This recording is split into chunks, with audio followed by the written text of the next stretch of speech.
You don't ask for help.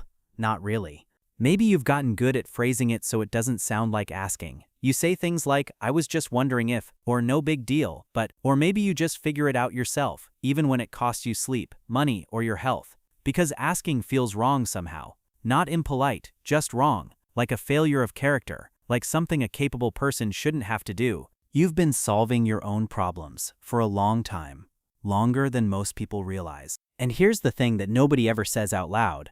That's not a personality quirk. That's a survival response. And the generation that perfected it, they grew up between two worlds and nobody was really watching. We're talking about Gen X, born roughly between 1965 and 1980. The generation that came after the boomers and before the millennials. The forgotten middle. The ones who were handed a house key at age 8 and told to figure it out. And they did. They always did. But here's where it gets interesting. The very skill that kept them alive emotionally is now quietly running their lives in ways they didn't choose. There's a psychological pattern called hyper-independence, and it doesn't look the way most people think it does. It doesn't look like confidence. It doesn't look like strength. It looks like a person who has quietly decided, somewhere deep in their nervous system, that needing other people is a risk they can no longer afford. Let me ask you something. Think about the last time someone offered to help you.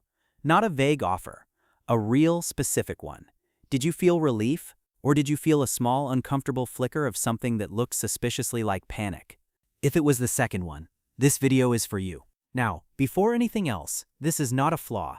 Hyperindependence is not a character defect. It is not arrogance. It is not emotional immaturity. It is a highly intelligent adaptation, a nervous system that learned, early on, that the safest bet was itself. And when you understand how it formed, the shame around it starts to dissolve. Gen X grew up in a very specific psychological climate. Their parents, mostly boomers and late silents, were the first generation to divorce at scale. The divorce rate in the United States nearly doubled between 1960 and 1980. That means millions of Gen X kids came home to empty houses, split families, and adults who were emotionally overwhelmed, checked out, or simply gone.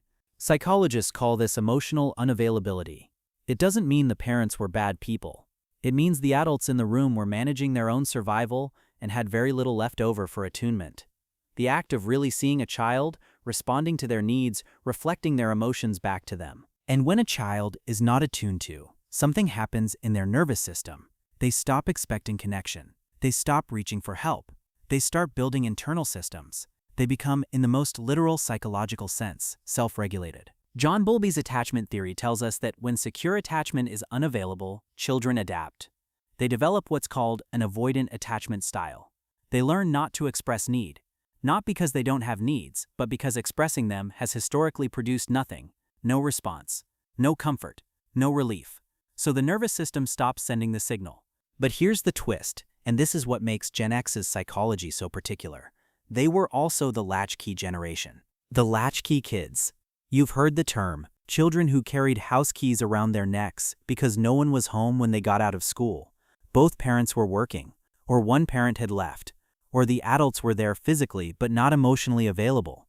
Either way, the message was the same. You're capable. Handle it. And they did. They came home, made their own snacks, watched TV, did homework alone, and figured out dinner. By the time they were teenagers, they had built a competency that looked indistinguishable from strength. But here's what most people don't realize. Competency is not the same as well-being. And self-sufficiency, when it's learned too early, doesn't feel like freedom. It feels like obligation. And it goes even deeper than that. Gen X grew up without the internet, without social media algorithms designed to surface emotional support. They had no language for therapy culture. No TikTok therapist explaining attachment styles at 2 a.m. Mental health wasn't a public conversation. Vulnerability wasn't a value. If you struggled, you kept it quiet. If you fell apart privately. And then you put yourself back together, alone. Now, let's talk about what this actually looks like in an adult. Because hyperindependence doesn't show up the same way in everyone. There are roughly 3 versions of the Gen X hyperindependent adult. You probably recognize yourself in one of them. The first type is the silent carrier.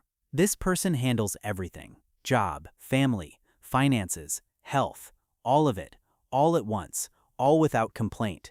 They are the person everyone else leans on. They are reliable, capable, and quietly drowning. They will reschedule their own doctor's appointment 4 times before they'll ask someone to cover for them at work. They don't ask for help because they genuinely believe, on some level, that asking would be a burden. And burdening others feels unbearable. That belief, it was installed before they were 10 years old. The second type is the problem solver. This person doesn't need help, they need information. Give them the facts, give them the tools, and leave them alone. They will research their own medical symptoms before seeing a doctor. They will watch 3 YouTube tutorials before calling a plumber. They are not avoidant exactly, they are hyper-competent. But underneath the competency is something quieter, a deep discomfort with the moment before help arrives. The waiting, the vulnerability of not yet knowing. That gap is almost unbearable for them, so they fill it, every time, themselves. The third type is the reluctant acceptor. This person has done some work. They know about attachment theory. They've been in therapy. They say yes when people offer help, but they feel profoundly uncomfortable the entire time. They say thank you and mean it, and then go home and feel inexplicably guilty, like they owe a debt they can't calculate. This is the person who received help gracefully and then immediately tried to reciprocate with something bigger, because accepting care without immediately returning it triggers an ancient alarm system somewhere in their chest. Tell me which one you are. Drop it in the comments. Now, here's the part that deserves the most attention, because this is where the emotional cost becomes undeniable. Hyper-independence doesn't just affect how people ask for help. It reshapes their entire relational world. It affects how they parent, how they partner, how they show up at work. Think about the Gen X parent.